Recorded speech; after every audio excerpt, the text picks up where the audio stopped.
MTSS and mCLASS Reading 3D Connection. This summer we will be training all schools, elementary and middle schools, on the MTSS framework. This framework will take the place of RTI or SSMT. MTSS is a multi-tiered framework which promotes school improvement through engaging high-quality instruction. MTSS employs a team approach to guide educational practices using a problem-solving model based on data to address student needs and maximize growth for all. Your principal and MTSS team will be or have been trained this summer on the MTSS framework. At the beginning of the school year, you will have a school-wide training on how this framework will look in your school. Today, more than anything, we want you to see that this tool is going to be a key piece in MTSS interventions, progress monitoring, and data decisions. The multi-tiered instructional support for improvement includes 3 tiers. Tier 1, this is all students. This is your core instruction that you teach on a daily basis, your Common Core State Standards and North Carolina Essential Standards. All students in your classroom and school building receive Tier 1 core instruction. Your goal is to have at least 80% of students in all subgroups performing at or above grade level standards. Your core instruction will include differentiated instruction to meet your various levels of learners to continue to support students that are meeting or exceeding expectations.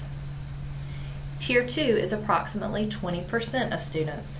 This is your group of students that need supplemental support. This support is in addition to your core instruction. This is additional evidence-based, research-based interventions to help improve student performance to close the gap to meet grade level standards. This is additional instructor-led instruction or support that is explicitly delivered to students addressing deficiencies demonstrated through the assessments. These will be students that are coded yellow, strategic, in your mCLASS DIBELS assessments. Your goal is to have at least 70 to 80% of these students showing growth with this supplemental support to meet grade level standards. Tier 3 is approximately 5% of students. This is your group of students that within the Tier 2, they are not showing growth to meet grade level standards. Therefore, they need more intensive support in addition to the supplemental Tier 2 and core Tier 1 instruction. This small percentage of students will receive additional evidence-based instructional practices. This means that the supplemental support needs to increase in the frequency, duration, and/or intensity of instruction. These will be your students that are coded red, intensive. Your goal is to have these students to show individual growth with this intensive level of support toward meeting grade level standards. In Bullet 1, you will see how the mCLASS Reading 3D assessment identifies students performing below, at, and above grade level. This is how you will know where you need to enter with students based on the skill or strategy. mCLASS also drills down to the foundational skill that is the deficit. This is where you need to begin interventions with students in order to meet them at their need. mCLASS is also for all students, just as MTSS is for all students. Remember that red, intensive students need intensive support, so they need to enter immediately on a Tier 2, and monitoring needs to be analyzed closely for growth. If growth is not occurring with these students in the specified time frame, then that student will need to move on to an intensive Tier 3 level support. Remember, this is not the only assessment that you as the teacher need to look at when making these decisions. Also keep in mind that the child may show below grade level using the TRC and DIBELS assessments, but you must be able to drill down to the foundational skill that they are lacking in order to begin interventions where you need to close the gap. Let's look at a sample. Tinkerbell is a first grade student at Happy Valley Elementary. It is a brand new school year. Her teacher, Miss Swamp, has just completed her beginning of the year screener.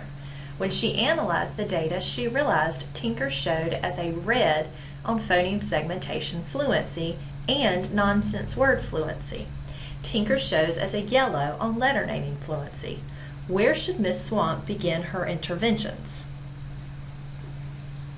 First thing you need to do as a teacher is you need to look at the letter naming fluency, and you need to rule out if Tinker in fact struggles with letters, or was she just moving slow that day. This would be where you would informally assess her and collect her data to rule out that she needs interventions with letter naming fluency. There are no letter naming fluency progress monitoring probes with the device. However, if you choose to progress monitor, it will be a paper pencil and you will need to chart the data on your own. The next step you would need to do is to begin your interventions based around phoneme segmentation.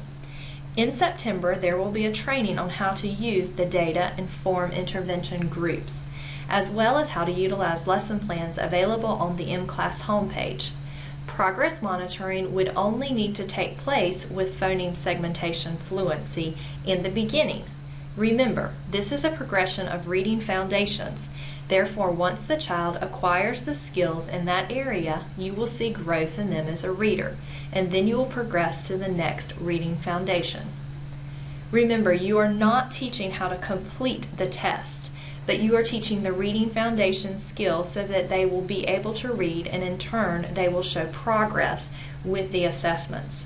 Remember, Tinkerbell may need to be progress monitoring on her TRC level as well.